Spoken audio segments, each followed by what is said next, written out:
for Inside Utah Politics with Lindsay Ertz. Well, thank you for joining us today. I am Lindsay Ertz. Let's go inside Utah politics. We begin our program with the aftermath of the killing of conservative political commentator Charlie Kirk at Utah Valley University. Class is now back in session, but questions over our nation's future persist, with millions wondering how we can avoid that is, more political violence. Well, in an effort to discuss where we go from here, I'm joined by two Utah lawmakers today, Representative Doug Welton from the Payson area and Democrat Kathleen Reeve from the Cottonwood Heights area. Thank you both for being here today. Thanks for having us. I just want your initial thoughts. I mean, we haven't talked since the killing of Charlie Kirk a little over a week ago. Just give me your initial thoughts from each of your perspectives on what's happened since then. So what's happened since? I mean, it was hard. For those of you who don't know, I teach high school as a full-time job. I had students who were actually at the event. I had students, former students who were there, and I've had a chance to talk to them, and it was hard. And to see some of them come back in just the next day back in school, and it was exhausting. And my heart broke for Charlie Kirk, and my heart broke for America. Like it really caused me concern about the direction that we're going in, and the aftermath of the Charlie Kirk killing is what I'm really concerned about. Is like how we come together as Americans and Utahns, and how do we move forward from here. I think that's important. Yes, Senator Reeve, talk to me about how you felt after it. Yeah, I can agree with Representative Welton. You know, when you think about what's happening right now in America and how divisive we are and how we're so quickly to the other side, it's really scary. And to think that you can't go to a space and not feel safe is also really concerning. I have great concern for our ability to protest peacefully and to have that dialogue peacefully. And I think that's really what's at stake here, having peaceful conversations and coming to understand the other side a little bit better. And I want to point out that we are agreeing right now on two different things. So that is great. We are all agreeing. So take me inside the legislature a little bit. What's the conversations been like in each of your caucuses about where we go from here? I mean, do the Republicans want to honor him in some way, or are the Democrats just saying we'll follow their lead? What's going on? Sure. I haven't heard anything specifically from our caucus on specific plans. I've heard some scuttlebutt, and there's some petitions out there to rename UVU to Charlie Kirk University, or rename University Parkway to Charlie Kirk University, or to have a statue. Okay, or I'm gonna have to push you on that. Who is calling to change the name of UVU? I've got a couple of emails from just individuals. I don't know if they're my constituents or if they're just out in the general public. Is there any legs to that in the legislature? To change the university? No. Yeah, I was going to say, I got to push you on things that I see are news. Okay, sorry, continue. No. So there's that discussion right there. I think there's a lot of discussion on how we move forward. I think Speaker Schultz put out a really good statement today on the importance of coming together. Governor Cox talked about how we didn't riot in the face of tragedy and turn things over. And what I've seen a lot is there's been a lot of dialogue and inward looking, and I think that's the goal, as to how do we move forward productively from this tragedy to make sure that we have meaningful conversations, and that we can do the hard work in Utah without resorting to political violence. Senator Reeve, some might call this the Utah way, right? This is the way we disagree better in this state. It's kind of one of our quirks, if you will. But from your side of the aisle, are you seeing that on a national scale, or do you think Utah's doing it differently? When I think about the conversation of renaming parts of our campuses, I always ask people to push pause. You know, when we start thinking about making knee-jerk reactions to events that happen in our world, it's not good. I think we should be thoughtful. We should really look to see the long-term effects. I mean, as we start to think about doing these things, what's the next person? What's the next tragedy? And how frequently can we start turning this big ship? So I always want people to move thoughtfully, think carefully about what you're asking us to do. I struggle as a minority leader in a supermajority state. And when I speak out about some of the things that happen in this state, it's always every supermajority, whether it's a Democrat or a Republican state, really struggles to see the other side. They're really bent on moving a certain agenda. And I don't think that helps us anywhere. So as one of the leaders in the minority caucus, we are always trying to pump the brakes a little bit and I can't disagree with some of the sentiments about what had happened, but let's just be cautious and let's think about what we're actually doing and what would be the next step if we started down this path. So the Utah way doesn't always work in our favor, but we are willing to be a part of that conversation. Let me get your perspective on something one of your colleagues, Senator Dan McKay, is trying to do, which he is raising money privately at this point to put a memorial on Utah Valley University campus, memorializing Charlie Kirk. Do you guys think that is appropriate? What if the university doesn't want it? Do you support this idea? How do you feel about it? When we think about education, we're supposed to be non-political. We're supposed to have political conversations, but we're not supposed to tilt our hand either way. I don't believe that this would help that move in the right direction. I think politics is pretty much entrenched in education right now, and we really should be moving to roll that back and have a more open dialogue, be a little less open with our cards. Both Representative Welton and myself are teachers, and I work really hard, and I know Representative Welton works really hard to make sure that we are fair-minded when we're in our classrooms and we're talking to our constituents. While we're with kids, we are always trying to take down the temperature so that kids can actually see the other side and come together.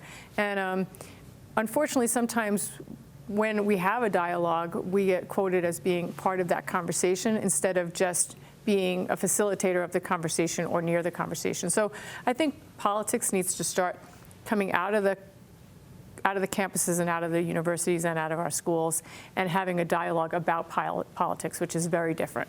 Representative Welton, do you like the idea? A privately funded statue memorial to go on the campus, I don't have a big problem with that. In fact, I think this is a monumental occasion that has happened in Utah that's not a common thing that happens, and hopefully it never happens again. And so I think there's some value to it, to remember, to never forget. We use that phrase with 9/11. Obviously, this isn't the same scale, but for Utahns, this is a big thing. Like this hits us all pretty heavy and pretty hard, regardless of which side of the political aisle you're on. So I don't push back against that as hard. Where if people really want that and they push for that and they think there's a place for that, I think that's a better approach than like a state named. Well, to that point, would you be opposed if Senator McKay went and asked for money from the state, a state appropriation, to help place this memorial? Catching you on the spot. This is just a hypothetical policy, but that's a good question. Yeah. I would tend to prefer something that is focused on like having a debate series where maybe you don't necessarily honor him, but you talk about like, let's have open dialogue and let's push that dialogue forward. Something along those lines, if we're going to do it institutionalized. I think there's an interesting question where you draw the line. Clearly there is, not everybody agrees with the sentiment that was put forth by Charlie. But I think the common thing that we can all get behind is freedom of speech and First Amendment rights and the need to engage in difficult ideas and difficult topics. To that end, Senator Reeby, your side of the aisle is sort of getting blamed here. I mean, correct me if you don't see it that way, but the Democrats, the left, is sort of being blamed in this shooting. What's your message with that? It's really hard to hear that conversation. I don't think anyone in my caucus is calling for violence or for unrest. I think all of us together are trying to find ways to take down the rhetoric. And this pointing fingers doesn't help. And social media has not helped at all. I took a break from social media for a while, and I got back on. I'm like, wow, I forgot, About how vitriolic this was. Yeah, it is. And so, and it's so biased when you go from one platform to the next. And so understanding that you're in a bubble when you're on social media and seeing it really is something that you should internalize. And so I don't know how to stop that by doing stuff like this and saying, like, we're here to listen, we're here to take it down a notch, we're here to try to mend fences. And I don't see anything that we have done as a body that would perpetuate this kind of violence at all. So it's hurtful, and it saddens me to think that anybody would think we had any hand in this at all. Representative Welton, in our final 30 seconds here, just how do you want to have the country do this? Talk more, have conversations, see a Democrat as a human. What's your message? Well, one of the things that I'm trying to work on right now is I'm putting together, and I've talked to our House Minority Leader, and the majority is putting together a bipartisan day of service. I think that we inherently know each other, and when you know each other, it's easier to see somebody as a human being. I teach debate and current issues, and I tell the kids sometimes, is like, you're going to come here with your best friend and find out that they've got a different opinion, but you still treat them well, even when you disagree, because you know them as a person. And I think one of the things that we can do to help with this is we need to be out in our communities, we need to talk to one another, we need to not throw zingers online that are rally your troops, but don't really move a meaningful dialogue forward. And we need to get better at that as politicians, as supporters of politicians, community members. I mean, we see it on social media pages for municipalities as well when somebody doesn't like something. And so realize that the other person's a person, go outside, talk to your neighbor, have those real connections. We're going to have to leave it there. Representative Doug Welton of the Payson area and Senator Kathleen Reeby from Cottonwood Heights. Thank you so much for your perspectives today. We appreciate it. Thank you. Well, still ahead here on Inside Utah Politics, state lawmakers are on the clock to redraw congressional maps. Our panel weighs in on the process and what they'd like to see in the wake of the Supreme Court's ruling. That's coming up next. Watching Inside Utah Politics with Lindsay, Erin. Well, welcome back. The Utah Legislature is all out of options in the legal battle over gerrymandering. To pause those new maps, a court ordered them to draw. Recently, the state Supreme Court threw out their latest order pushing lawmakers again to draw those new maps, and now they're on deadline to publish and approve replacements. So to discuss what's next, I'm joined by our Inside Utah Politics panel, Leah Murray, professor at Weber State University, and Erin Ryder, a former GOP candidate and attorney here. Ladies, welcome. Thank you for having us. It is good to be with you. Okay, so also this week we learned that we have a committee of lawmakers who are going to be drawing these maps, and then we also know the timeline. So starting Monday and then Wednesday, we'll have some public meetings from this redistricting committee. So Leah, let me start with you. There are 8 Republicans and 2 Democrats on this committee.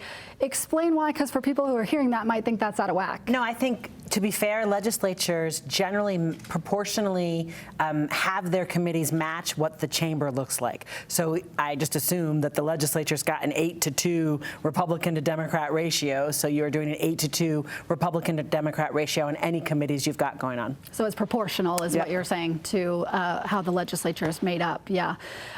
Okay, Erin, talk to me about what you want to see from these maps. We know that the legislature has really hammered this pizza pie idea, which is currently what we're sitting on. The issue right now is we're divided in Mill Creek 4 ways. It's like Utah's 4 corners, right? So explain to me why you like that idea, or if you don't like that idea.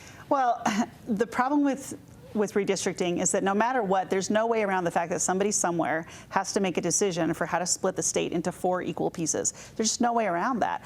And so at its core, you have to make a decision as to how are we going to do this? What are the principles that we care about in terms of representation? How do we make sure that everybody in the state has an equal voice in Congress or has representation in Congress? Now, the big dichotomy in the state is that you have this huge concentration of people along the Wasatch Front, and then you have rural Utah, which is the rest of the state, right? I don't know how you equally cut the state into 4 pieces without touching the Wasatch Front in some meaningful way. So the pizza pie idea is kind of the idea that, well, we don't want the rural folks in rural Utah to be completely drowned out in Congress. So we're going to have urban and rural representation in each district, and that way everybody has access to their representative and those voices can be taken back to Washington. Is it the most effective strategy? I don't know.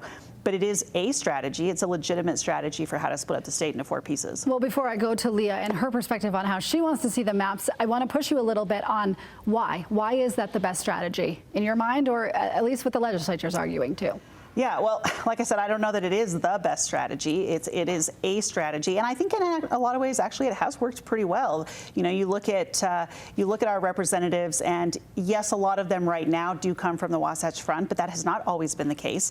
And we have, Congressman Chris Stewart, who, he worked hard to make sure that rural voices were represented in the 2nd District. Celeste Malloy has continued that. She does not live along the Wasatch Front, and so she's able to bring those rural voices in. But she does make an effort to still be here in Salt Lake County. And I think you see John Curtis did the same thing, right? He lived in Utah County, but he made a very concerted effort as a member, as a representative of the 3rd District, to be out in the entire district and built a lot of relationships in the process.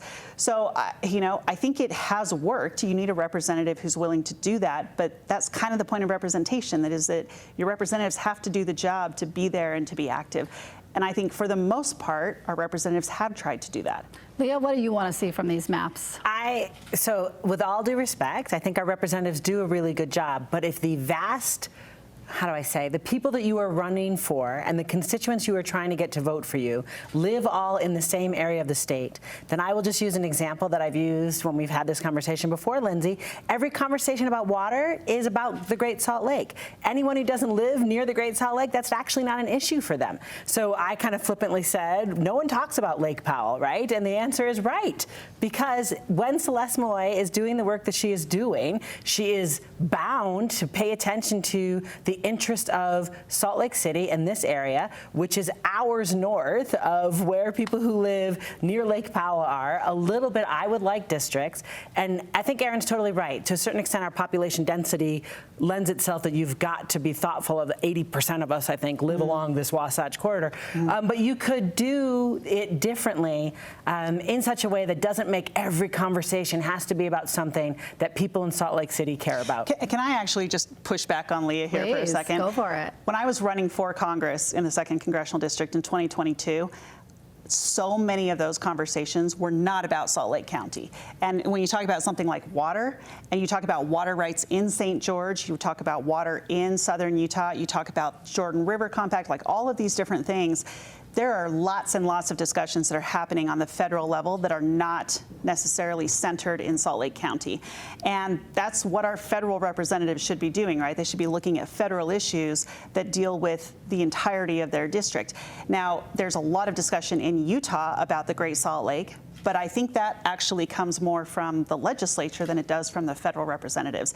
In my time running for Congress, way more of those conversations were about the issues that actually affected the entire district. I mean, we talked about federal land in Salt Lake County just as much as we were talking about federal land in Washington County.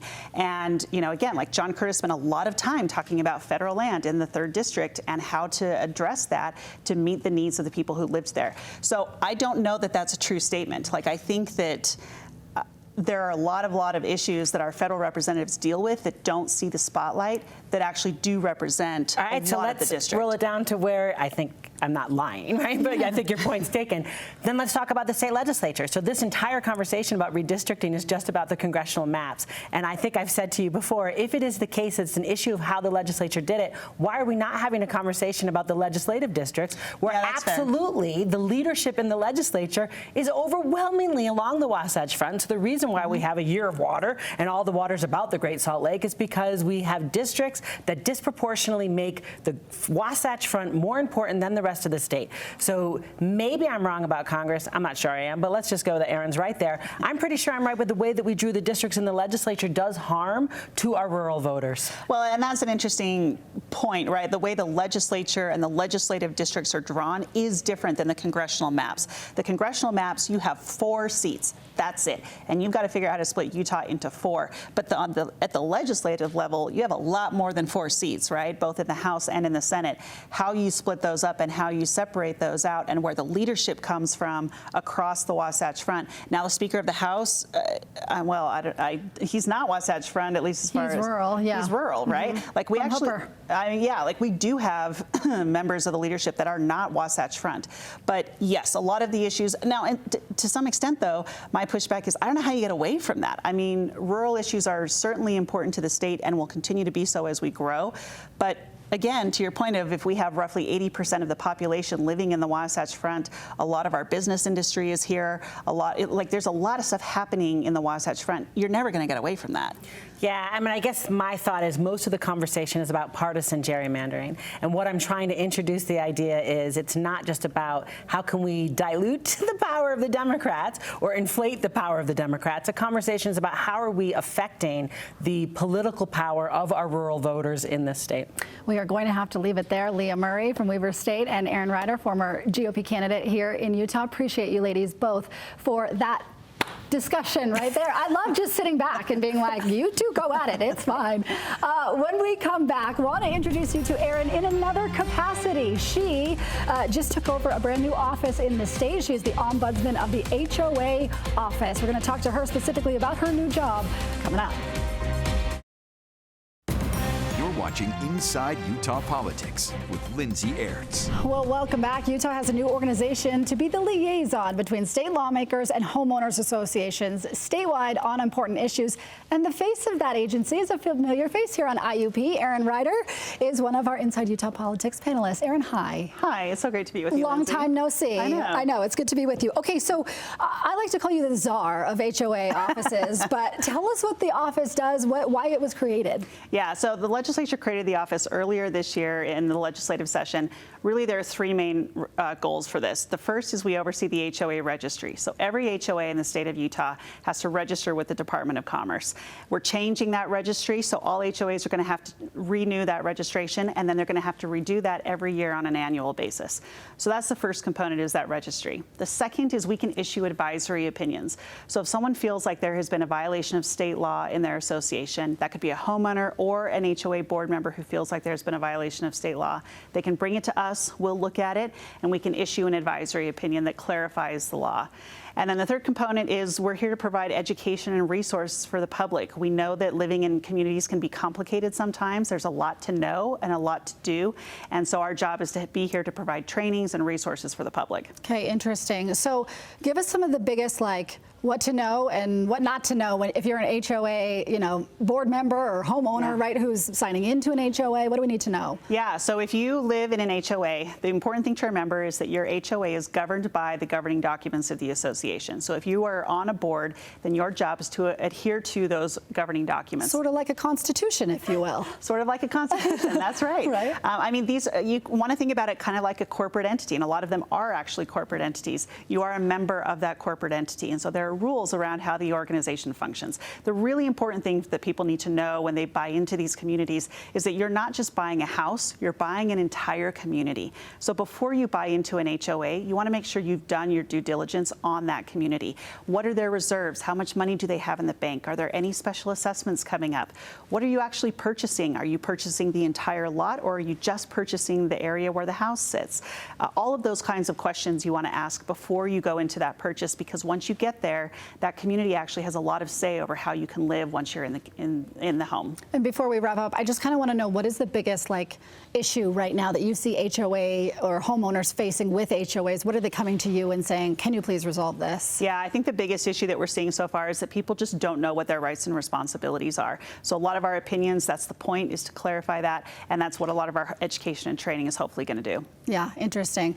Okay, is there anything else? Where can people find you? If they're in an HOA now, they're watching this and they're like, I need to register, I need to make sure that my HOA is signed up with the state.